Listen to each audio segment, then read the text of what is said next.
अब जब हम त्रिकुटी पर पहुंचेंगे, वहां पर ये काल भगवान का एक स्थान है। वहां पर एक धर्मराय नाम से बैठा है, जो इसका लेखाकार है, काल का अकाउंटेंट है। तो जब हम त्रिकुटी पर जाने से पहले ब्रह्मा विष्णु महेश के इन कमलों में से, इनके लोकों में से होकर जाना पड़ेगा।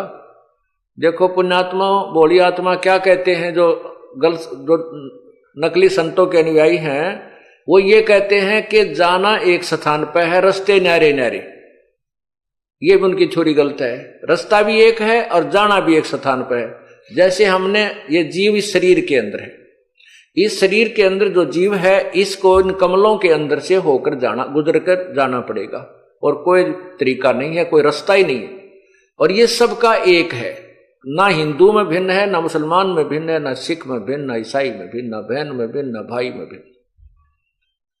तो हमने इन कमलों के अंदर से गुजर कर जाना है और त्रिकुटी पर पहुंचना है।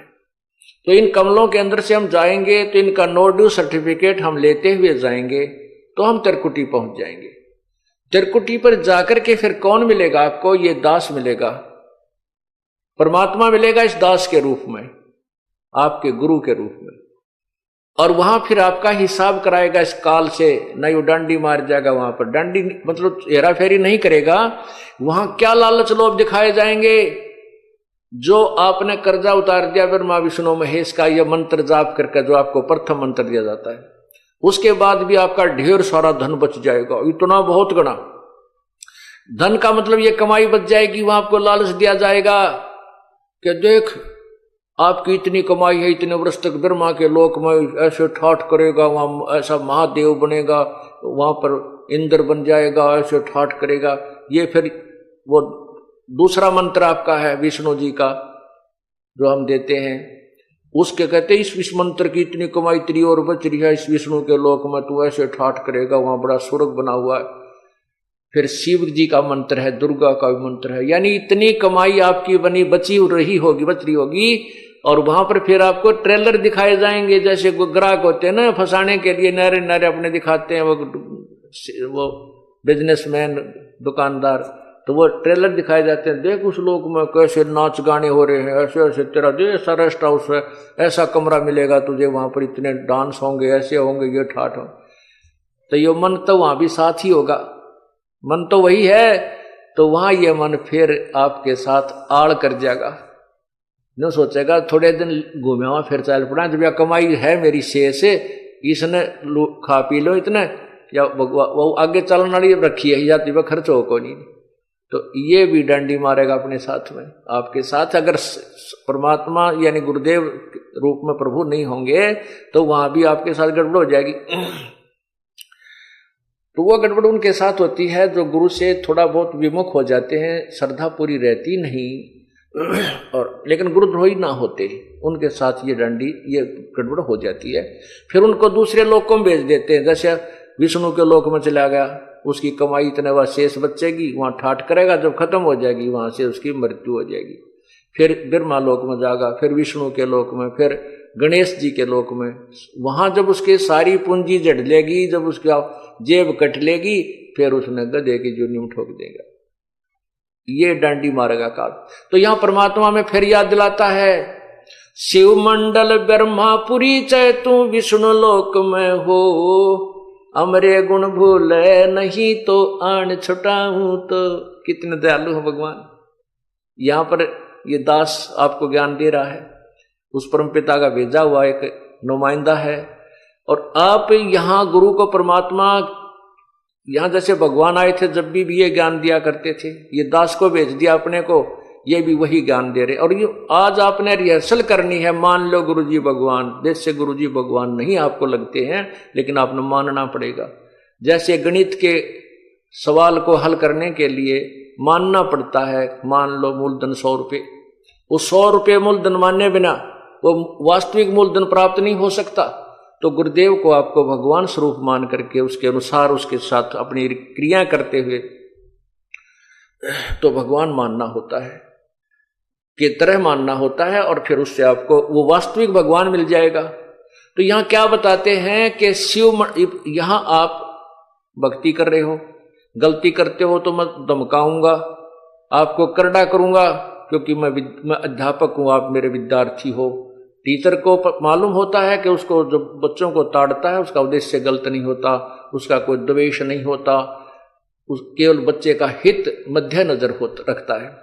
तो इससे क्या होता है कि कई अनजान अंदर अंदर दुख मान कर सत्संग में आना बंद कर देते हैं। वो गुरुद्रोही नहीं होते, कुछ ऐसी पुण्यात्मा होती हैं वो सत्संग छोड़ देते हैं, लेकिन गुरुद्रोही नहीं होते, छोटी मोटी बुराई सुराई भी कर लेते हैं। तो उन गेला बनती है, तो फिर वो चले जाते हैं ऊपर जाते हैं, उनको कहें तेरी इतनी कमाई इस मंत्र की रह रही है, इतनी बन गई है, इसकी इतनी बन गई है। तो फिर हमने तो ज्ञान रहता ही नहीं, परमात्मा का हाथ ऊपर रहता नहीं, तो वो बह जाता है। तो कितने दयालु है भगवान के, जब तक हम उनसे विमुख भी हो गए और वो फिर भी हमारे लिए तड़फ रहा है। क्या याद दिलाता है, शिव मंडल ब्रह्मापुरी चे विष्णु लोक में हो, और हमरे गुण भूला नहीं तो आन छटाऊं। तो गुण कि वो परमात्मा के बताया करते थे। गुरुजी क्या बताते थे भगवान की महिमा, कि तुम्हारे साथ ऐसा धोखा होगा वहां पर, और जब तुम चले जाओ उस विष्णु लोक या ब्रह्मा लोक या शिव लोक में, तुम्हारी जब भी आंख खुल जावे कि हे भगवान हम तक गलत आ गए। गुरुजी तो बताया करते थे हमने 3 लोकों में रहना ही नहीं, यहाँ का कोई वस्तु सुविधा प्राप्त करनी ही नहीं, और या तो हमारे साथ धोखा हो गया। जो पुण्य आत्मा वहां रोती है, फिर ये ज्ञान आपको टिकने नहीं देगा, वहां भी याद आएगी फिर ये बातें।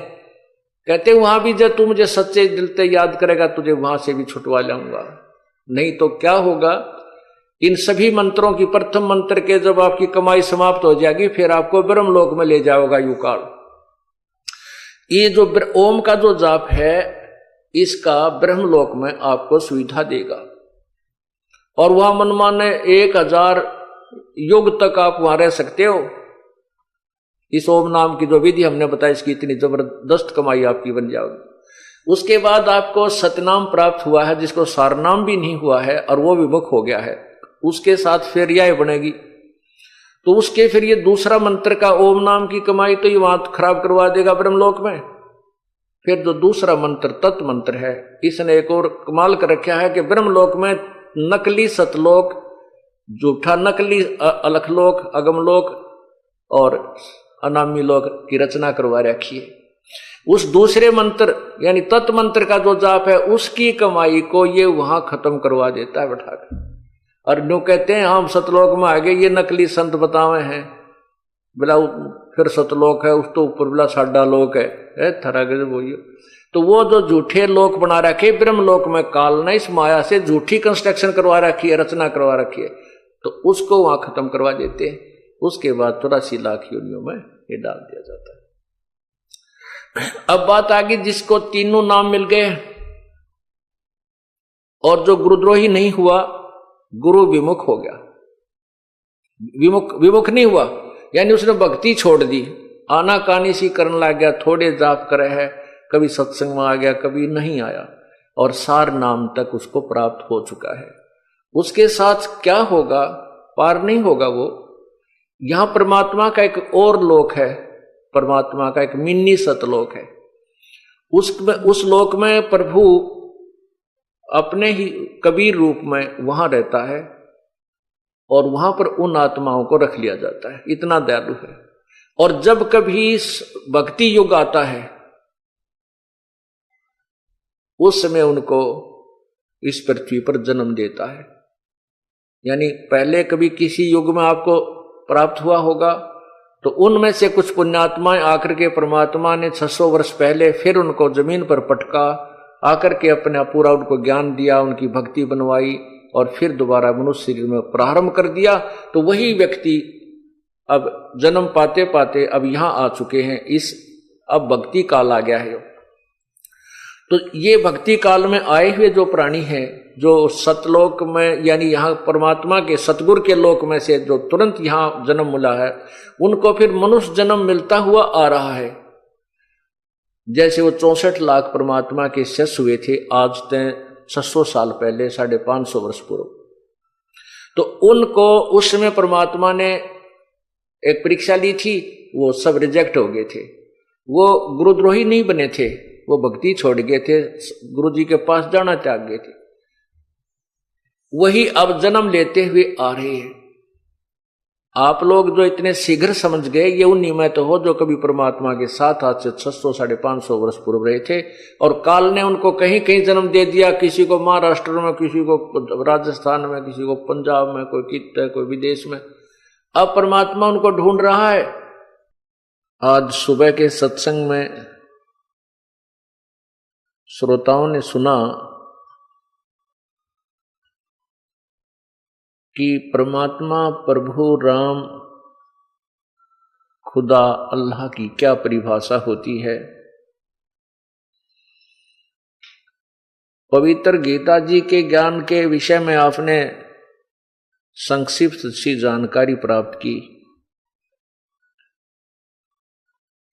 जिसमें गीता ज्ञान दाता ने किसी अन्य प्रभु के विषय में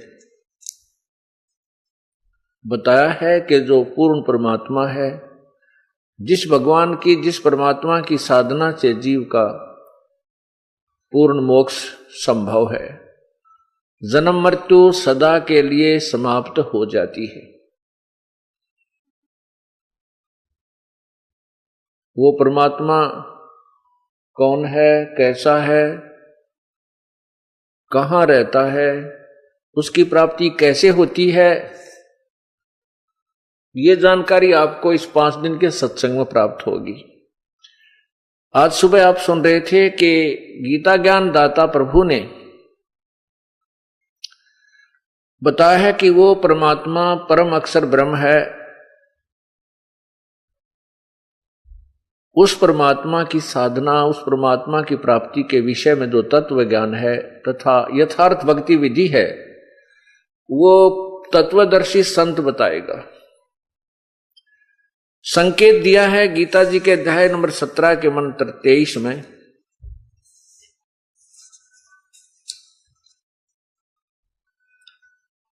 कि ओम तत्सत इति निर्देश ब्रह्मण त्रिविध समर्थ।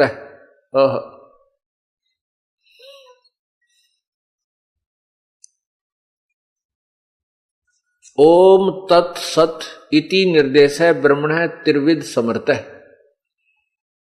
ब्रह्मण माने पूर्ण परमात्मा की भक्ति के लिए ओम तत्सत इस 3 मंत्र के जाप का निर्देश है।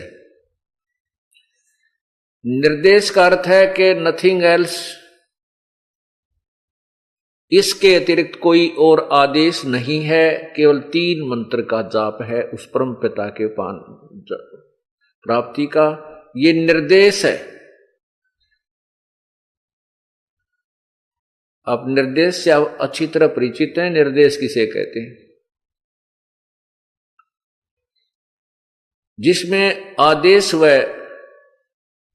दिशा दोनों ही दी जाती है।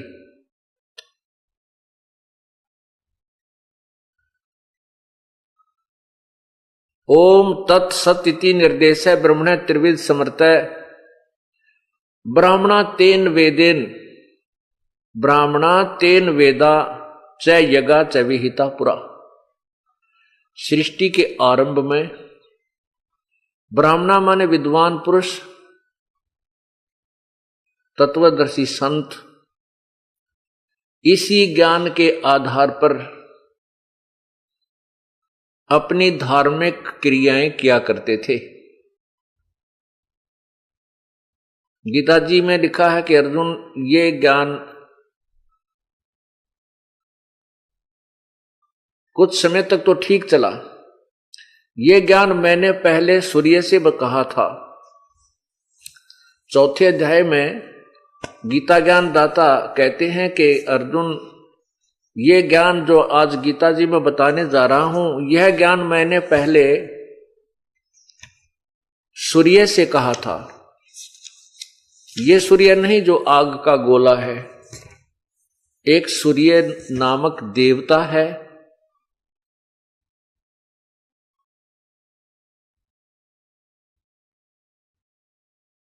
और सूर्य ने, मैंने इस अविनाशी योग को सूर्य से कहा था और सूर्य ने मनु से कहा। मनु ने अपने पुत्र राजा इक्ष्वाकु से कहा। गीता जी के अध्याय नंबर 4 के मंत्र 1, 2 और 3 में, हे पुरुषोत्तम अर्जुन, हे प्रणतम अर्जुन, इस प्रकार परंपरा से प्राप्त इस योग को राज ऋषियों ने जाना। वह योग बहुत काल से इस पृथ्वी लोक में लुप्त प्राय हो गया था। प्रारंभ में कुछ ऋषियों ने और उसके बाद कुछ राज ऋषियों ने इसके अनुसार साधनाएं की। बाद में ये गुप्त हो गया था, समाप्त हो गया था। ये अब मैं बता रहा हूं।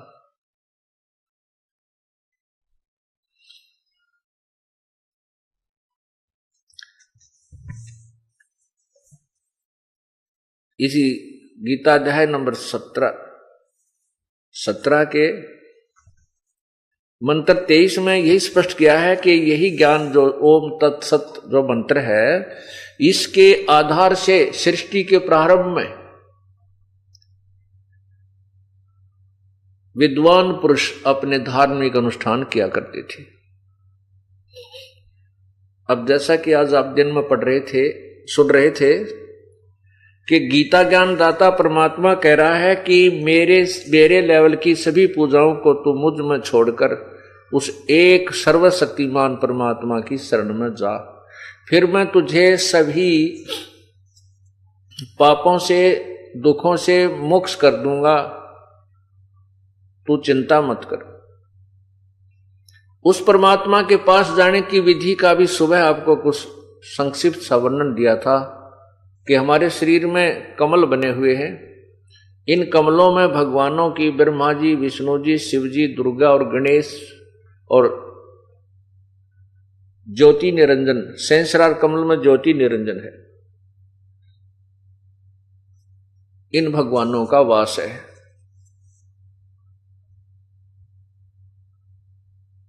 अब जैसा कि आज सुबह आपको बताया था कि जो मंत्र आपको पहले दिए जाते हैं 7 मंत्र, वो 7 नामों का जो एक जाप है, उसमें से 5 नाम जो हैं गणेश जी, सावित्री ब्रह्मा जी, विष्णु भगवान लक्ष्मी जी और शिव भगवान और पार्वती जी, और कंठ कमल में जो दुर्गा जी, इन 5 के ये नाम हैं। इनकी कमाई करके हम यहां से आगे चलेंगे और इस कमाई के पूरा हो जाने के बाद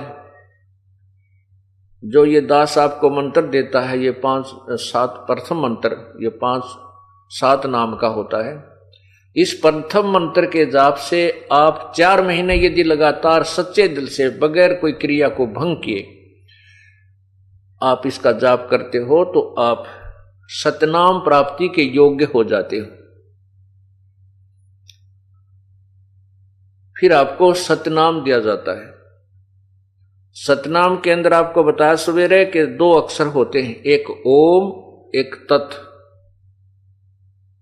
तत् ये संकेतिक है। कई संतजन ओम तत्सत ऐसा जाप रट्टा लगाने को कहते हैं, वो अज्ञानी है, उनको ज्ञान नहीं। ओम तो सीधा मंत्र है ब्रह्म का, तत् और सत ये 2 सांकेतिक मंत्र हैं। ओम और तत् मिलकर एक सत्यनाम बनता है, सच्चा नाम बनता है, वास्तविक मंत्र बनता है। सत्यनाम का अर्थ है वास्तविक नाम, सच्चा नाम, यथार्थ भक्ति का मंत्र, इसको सत्यनाम कहते हैं। वो सतनाम 2 अक्षर का है।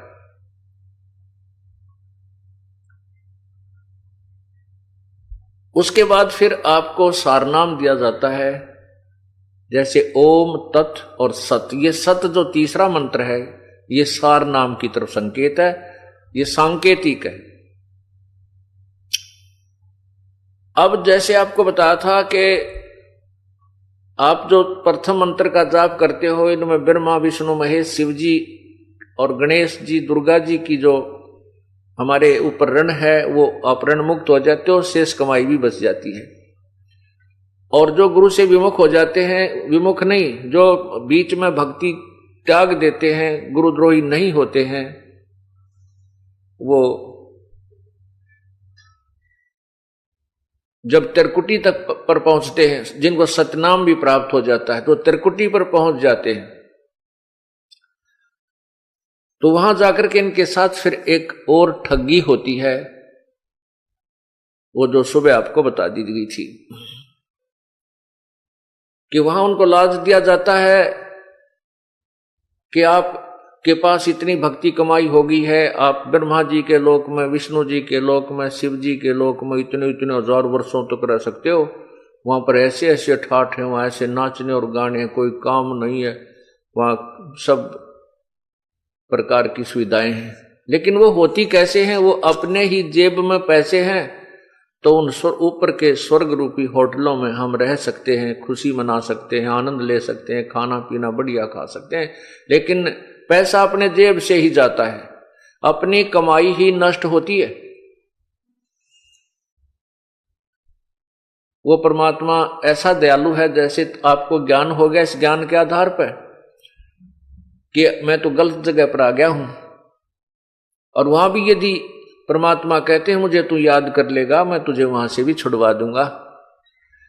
जैसे आपको सुबह भी बताया था, शिव मंडल ब्रह्मा परिचय विष्णु लोक में हो, हमरे गुण भूला नहीं तो आन छुटाऊं। तो यदि आपको ये ज्ञान याद रह जाएगा, क्योंकि एक बार तो आदमी ये मन मस्ती में आ जाता है, लेकिन फिर इसको ये ज्ञान रह रह कर अंदर जो पहुंच गया है, ये इसको टिकने नहीं देता, फिर इसको याद आ जाती है कभी ना कभी कि तू तो गलत आ गया, ये तो अपनी कमाई बर्बाद कर रहा है। कहते वहां भी तू मुझे याद कर लेगा, परमात्मा कबीर जी कहते हैं मैं तेरे पास वहां भी पहुंच जाऊंगा और तेरे को काल के जाल से छुटवा के फिर पुनः मनुष्य जीवन दे दूंगा।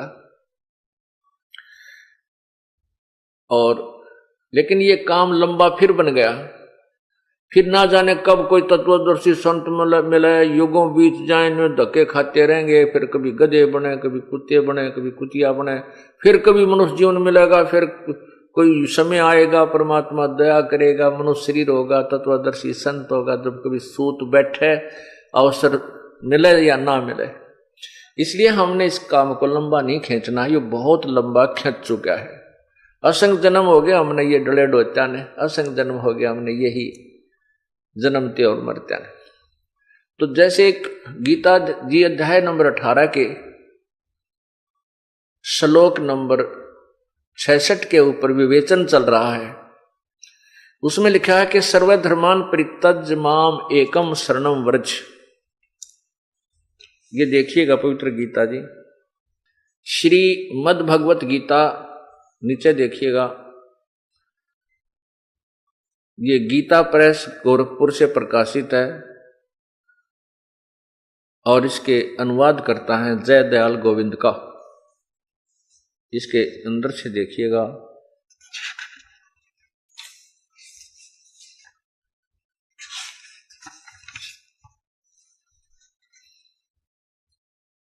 प्रकाशक एवं मुद्रक हैं गीता प्रेस गोरखपुर, गोविंद भवन कार्यालय कलकत्ता का संस्थान। इतना इतना अब देखिए इसके अध्याय नंबर 18 के,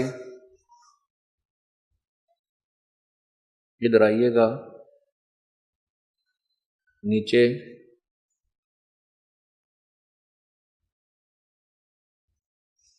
छठ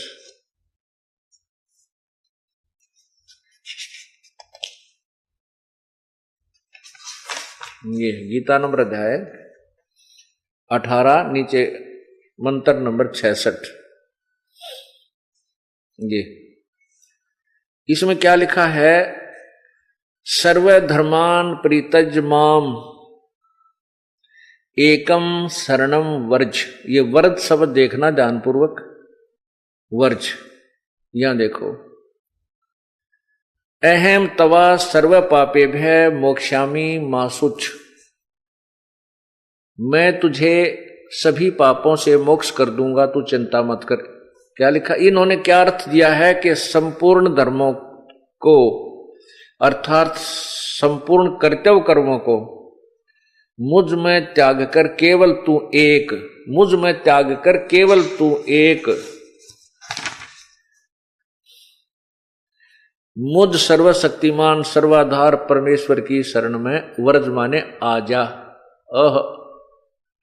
ये वर्ज माने आजा शब्द लिखा है, जबकि वर्ज का अर्थ जाना होता है। ये देखिए, ये अर्थ गलत कर दिया। मैं तुझे संपूर्ण पापों से मुक्त कर दूंगा, शोक मत कर, तू शोक मत कर।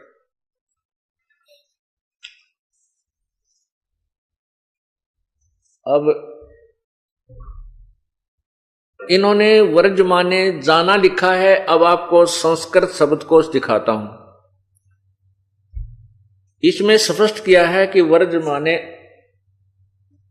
इन्होंने वर्ज माने आना किया है। गीता प्रेस गोरखपुर से प्रकाशित गीता जी के अनुवादकर्ता ने वर्ज का अर्थ आना किया है कि तू मेरी शरण में आ जा, जबकि वर्ज का अर्थ जाना होता है।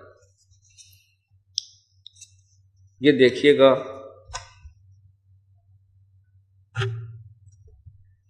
ये है संस्कृत शब्दकोश।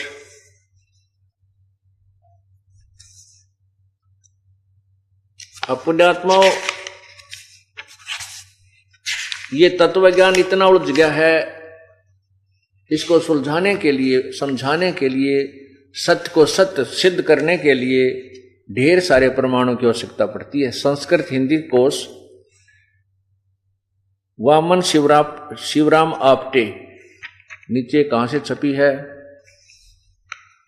ये देखिएगा, मोतीलाल बनारसी दास पब्लिशर्स प्राइवेट लिमिटेड दिल्ली से। इसके 993 पृष्ठ पर देखिएगा, ये वर्ज शब्द है। इसका अर्थ है जाना, चलना, प्रगति करना, आना नहीं है।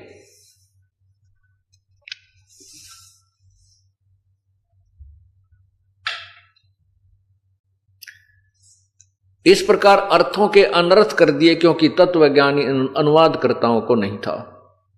एक इस गीता में नहीं, आप आज तक वर्तमान तक जितने भी अनुवादकर्ताओं ने गीता जी का अनुवाद किया, सभी ने यही अनर्थ किया हुआ है।